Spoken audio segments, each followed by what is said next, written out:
This is my duty. I'm very, very grateful to give them a chance to see the tools our old people have used, how to build the dhow. We have 50 balloons here in Qatar that are visiting from 17 different countries. People come and join, and they enjoy the hospitality of Qatar.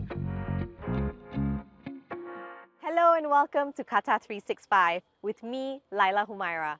On this episode, we go behind the scenes to explore some of Doha's marquee winter events.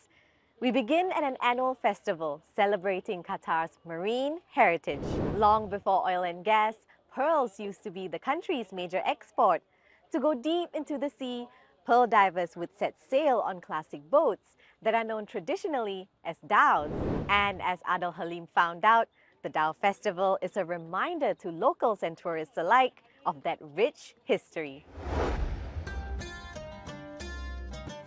These dhow boats have been cruising the Arabian Sea for centuries. Today, their presence is more symbolic than functional. But these traditional sailing vessels once served as a lifeline for people in the region.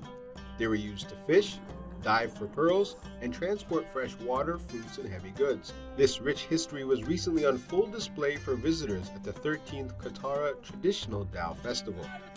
Dhows go back generations in Qatar. Khalid al-Badr's family relied on the sea. He was 8 years old when he first joined his father and grandfather on a boat. But his grandfather had already stopped pearl diving by then, making his last dive in 1948. Collecting pearls was just part of the dangerous and demanding profession. This is the hard time to move through a long distance destination between Qatar to Bombay to Zanzibar in Africa. This is the most difficulties. Our goal here is to stabilize something like, but once they move to the deep water, they have to go to the ocean, Indian Ocean. This is the time where they thought they need to be very smart enough to get to the distance by basic tools they have. The 64-year-old has many of those tools on display at his family's museum for history to live on for generations to come. This is my duty. I'm very, very grateful to give them a chance to see the tools they have been, our old people have used, how to build the dhow. I show them there's equipment, how to navigate the boats during the day and night. I have the equipment now to tell the people by vision. They have to see it, they have to judge it, how difficult is life without technology. These beautifully crafted boats are deeply rooted in Qatar's maritime history. 12 countries are taking part in the 13th Traditional Dhow Festival. The majority of participating countries are coming from around the region, but also include teams coming from India, Tanzania, and Portugal. Portugal's ambassador to Qatar says his host country has more in common with his home country than one may think. The maritime tradition is the same. Of course, there are many differences because Portugal is close to the Atlantic Ocean. Qatar is the Gulf Sea. But so we have fishing tradition, and Qatar is the pearl tradition. But the culture, the sea, the water, the boats, that's what made me feel this connection. Oman also has a rich maritime heritage. From Mana bin Saif al-Habsi, a festival of dhows has special significance. عند ذكر المحامل يجي خاطري له التاريخ القديم لعمان هو التجارة فيما بين القارات بحكم تاريخ عمان أنه كان وصله بين قارات آسيا وأفريقيا وأيضا وصل لأكثر من بحر خليج عمان والمحيط الهندي والبحار القريبة لذلك مصطلح المحامل يعني يقول اللي هو التجارة التي كانت في المستقبل التي كانت في الماضي. Back at the Al-Badr Museum, Khalid hopes memories of the past always remain present. Let them come and see by vision how the boat is built, how they're communicating the people from different countries, how they are selling in the market, bargaining the price, and a lot of things which is gone, but it is really worth a visit. Qatar may not be the first place you think of when you hear Winter Wonderland, but for the second year in a row, it's the place to be for the festive season. With more than 50 rides and attractions, like the giant Ferris wheel behind me, the Lusail Winter Wonderland has an exciting lineup of family-friendly activities for visitors of all ages. I got a special tour of this sprawling theme park with Marwan Dimas, Chief Marketing and Sales Officer at Estithma Holding, for a look at how Lusail Winter Wonderland stands out as a one-of-a-kind attraction in the region. So Marwan, thank you for having us on this cool but busy evening, it seems. Yeah. So Lusail Winter Wonderland is one of Qatar's newest theme parks, Yes. but it's also one of the first in the region, right? The first of its kind in the region. Oh, we have a lot. Of course, we have the iconic rides that are from the beginning, from last year. You see behind us the Ferris wheel. This is the highest Ferris wheel. It's 51 meters high. This is 93,000 square meters.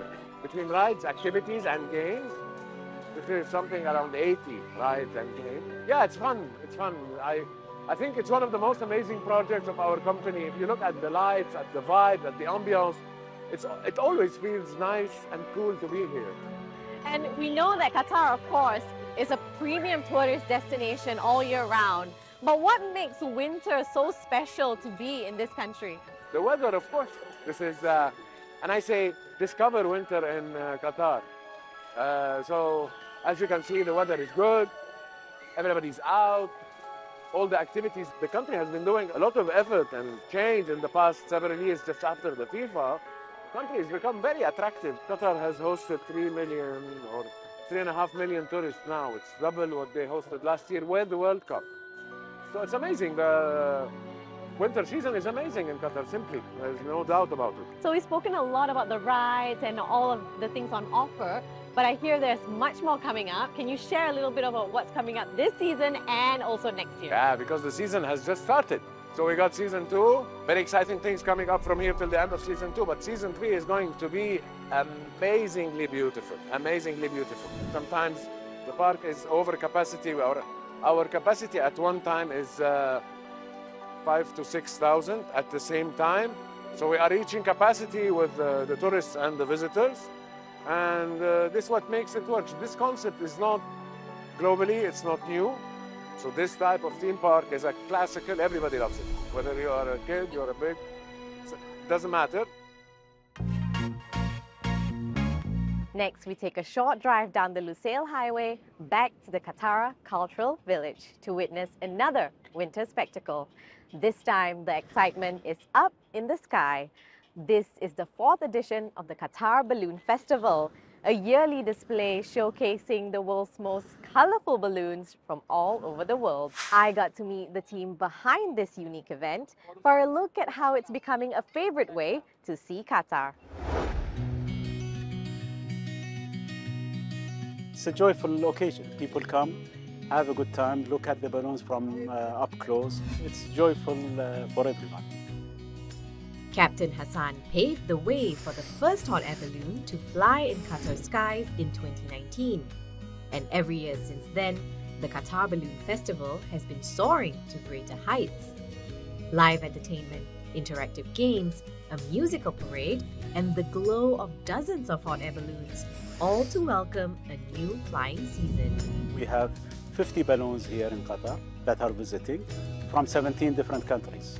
So it's basically here becomes a melting pot of cultures. People come and join, and they enjoy the hospitality of Qatar. Lucas Mikilewicz is among the dozens of pilots featured in the festival. This evening's event gives people a chance to get up close to the hot air balloons.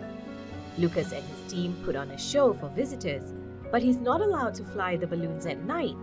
For those wanting to take a ride, they'll have to wait until the morning. It's 5 in the morning in Doha. While the rest of the country is still asleep, a crowd is slowly gathering in Kataре.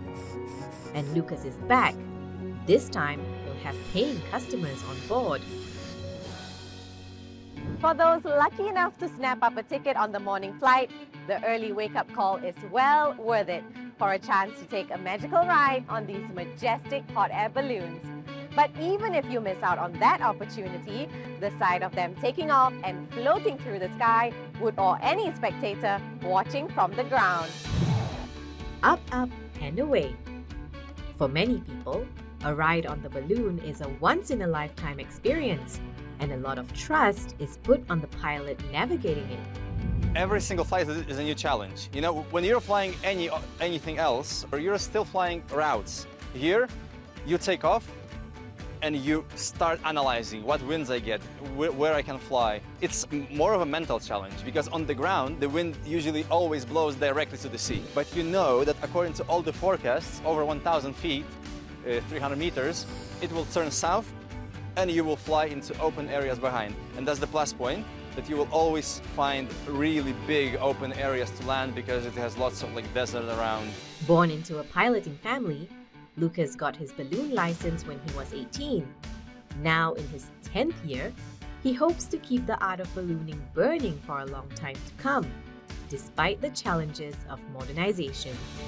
Older pilots are quite skeptical about balloons because they think that with more drones flying around, with more restrictions, with gas getting more and more expensive, balloons might start disappearing. One pilot recently told me, you know, you might be the last generation. Hopefully not. Yeah, hopefully not, but that's possible.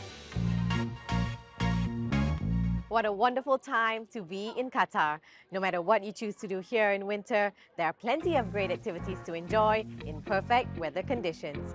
We hope you've enjoyed this episode, but that's all the time we have for now. For more, check out Euronews.com and connect with us through our hashtag. Thanks for watching, and we'll see you next time on Qatar 365.